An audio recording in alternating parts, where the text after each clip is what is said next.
तपस्वी राजा राम।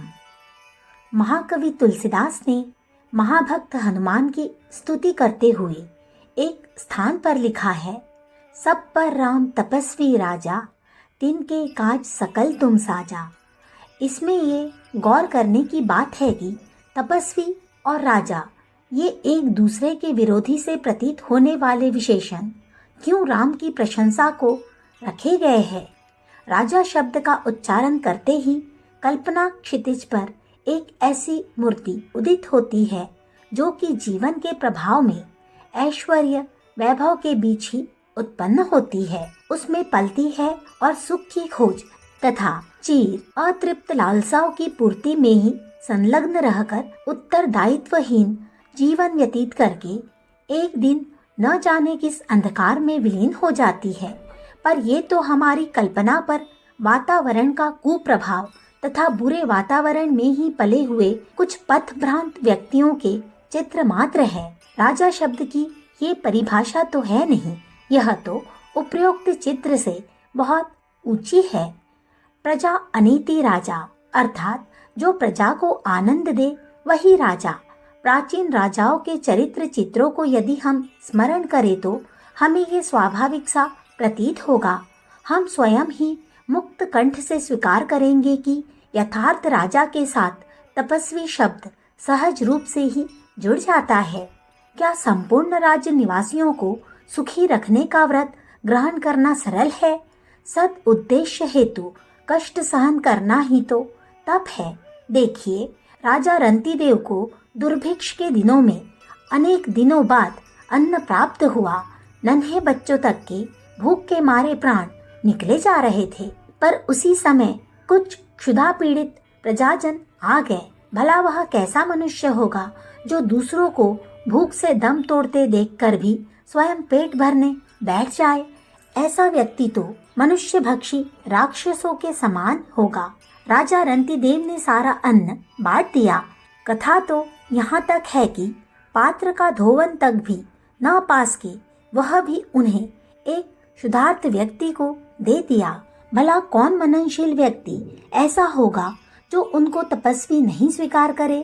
अब हम तपस्वी राजा जिनकी प्रशंसा में व्यवहृत हुआ है, उन राम का भी जरा रस कसौटी पर कस देखे। कहावत है, होनहार बिरबान के होत चिकने पात।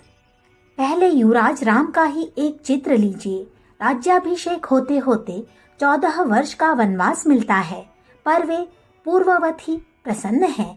सारी अयोध्या शोक से अभिभूत तथा आश्चर्यचकित एवं किंग कर्तव्य मूढ़ तथा अधीर है। पर इस क्षुब्ध वातावरण में भी वे हिमालय की भांति अडिग है। क्या ये तप साधारण है? महाकवि तुलसी के शब्दों में ही जरा तपस्वी युवराज के पुण्य चित्र को क्षण भर के लिए अपने हृदय पटल पर खींचकर पवित्र कर लीजिए। प्रसन्नताम या न गताभिषेक तस्तथा न ममले वनवास दुःखतः मुखाम्बुज श्री रघुनंदनस्य मे सदास्तु सा मंजुल मंगल प्रदा। जब राम राजा हुए तो उनके सम्मुख और भी कठिन परीक्षा आई। जिस जीवन संगिनी ने वनवास में भी साथ नहीं छोड़ा, जिसने चलते समय साफ साफ कह दिया था, राखिए अवधि जो अवधि लनी, रहत जानिए प्राण, प्राणनाथ करुणायतन, शील स्नेह निधान।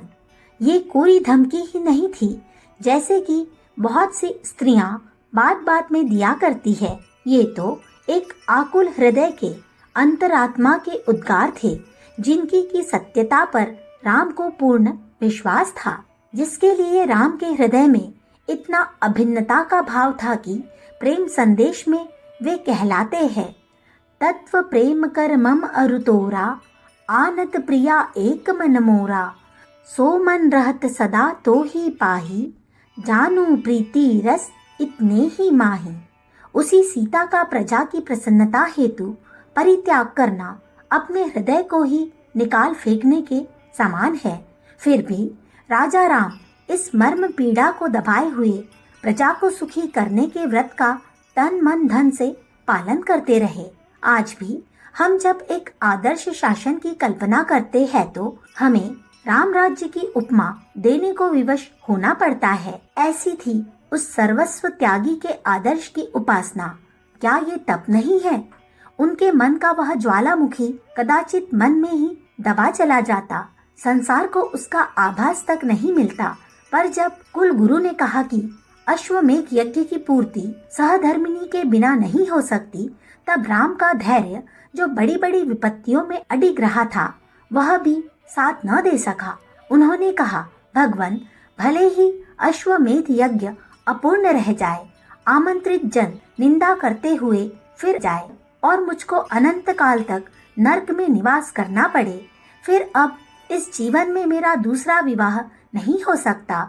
देव, मैंने कभी भी आपकी आज्ञा नहीं टाली है, पर आप ये आदेश न करें, नहीं तो मुझे टालने के लिए विवश होना पड़ेगा। देखिए, इन शब्दों से सीता के प्रति राम का कितना गहन अनुराग झलक रहा है। पर सीता जब राम सभा में आती है तो राजा प्रजा के संतोष के लिए आज्ञा देते हैं कि अपने निष्कलंक पतिव्रत का प्रमाण देवे। राम तपस्वी राजा न होते तो इन दोनों व्रतों को, यानी प्रजारंजन और एक पत्नी व्रत, कदापि भी इतनी दृढ़ता से नहीं निभा पाते। अब उन्हीं तपस्वी राजा राम के चरणों में सभक्ति श्रद्धांजलि अर्पित करते हुए इस लेख को समाप्त करती हूँ। हम सबको चाहिए कि हम व्यक्तिगत जीवन में राम के आदर्शों को अपनाएं, सांसारिक उत्तरदायित्वों को वहन करते हुए तपस्वी रहे। साथ ही हमारी सामाजिक व राजनैतिक व्यवस्था भी इन्हीं आदर्शों से ओतप्रोत होनी चाहिए।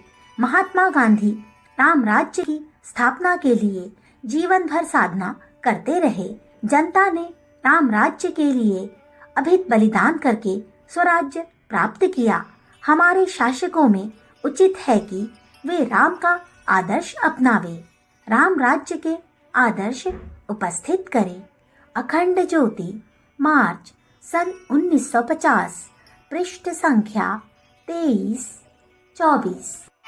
हमारे YouTube चैनल विचार क्रांति दूत अखंड ज्योति पत्रिका को सब्सक्राइब करें एवं अगली वीडियोस प्राप्त करने के लिए बेल आइकन दबाएं। धन्यवाद।